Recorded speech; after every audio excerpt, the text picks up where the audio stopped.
আমন মৌসুমে সরকারের ধান সংগ্রহ অভিযানের সুফল পাচ্ছেন না কুষ্টিয়ার প্রান্তিক কৃষকরা। তাদের বদলে সরকারি গুদামে ধান সংগ্রহ করছে মধ্যস্বত্বভোগী ব্যবসায়ী ও রাজনীতির সঙ্গে সংশ্লিষ্টরা। জেলা খাদ্য বিভাগ ধান সংগ্রহে প্রচারণা চালানোর দাবি করলেও কৃষকরা বলছেন তাদের জানা নেই।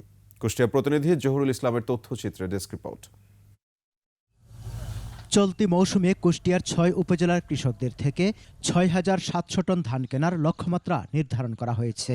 ১৭ নভেম্বর থেকে শুরু হয়েছে ধান চাল সংগ্রহ কার্যক্রম। এখন পর্যন্ত হাতে গোনা কয়েকজন কৃষক ধান বিক্রির জন্য নিবন্ধন করেছেন। অধিকাংশ কৃষক সরকারের ধান সংগ্রহ অভিযানের ব্যাপারে কিছুই জানেন না। কৃষকের কাছে আসে না, এরা ব্যাপারীর কাছ থেকে নেয়, এরা ব্যাপারীর সাথে যোগাযোগ। আমরা ধানের ন্যায্য দাম পাই না। 10-20 মন বিক্রি করার দরকার, তখন এক ব্যাপারী যাই কিনে এসে ব্যাপারী যা দাম দেয় তাই। ধান চাষিদের অভিযোগ, আগে আওয়ামী লীগ সংশ্লিষ্ট লোকেরা গোদামে ধান বিক্রি করত, আর এখন বিক্রি করছে অন্য দলের লোকেরা। এখন কাদের কাছে কিনে বাবু, এটা আমি সঠিক বলতে পারলাম না। হ্যাঁ, আমি কিছু জানি না।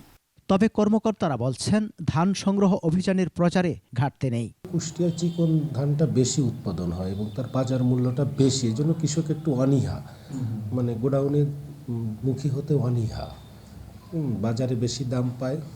এবার আমন মৌসুমে ধানের দর কেজি প্রতি ৩০ টাকা থেকে বাড়িয়ে ৩৩ টাকা করেছে সরকার। একটা কৃষকের কাছ থেকে ধান যদি আমি 14% ময়েশ্চারের মধ্যে না নেই, তাহলে এই ধানটা আমার এই এলএসডি বা গুদাম সংরক্ষণাগারে দীর্ঘদিন সংরক্ষণ করা যাবে না। কোয়ালিটি যদি ভালো না হয়, তাহলে এখান থেকে উৎপাদিত ক্র্যাশিং করে যে চাল, যেগুলো সরকারি বিভিন্ন চ্যানেলে এবং সামাজিক নিরাপত্তা চ্যানেলে যাবে, তখন কিন্তু চালের মান কিন্তু ভালো হবে না। এই দুইটার কারণে আমরা কিন্তু বিনির্দেশ বহির্ভূত কোনো কনসিডারেশন করে ধান কেনার কোনো সুযোগ থাকে না। ধান সংগ্রহ অভিযানে স্বচ্ছতা আনার দাবি কৃষকদের। সমর ইসলাম, ডেস্ক রিপোর্ট, ২১ টেলিভিশন।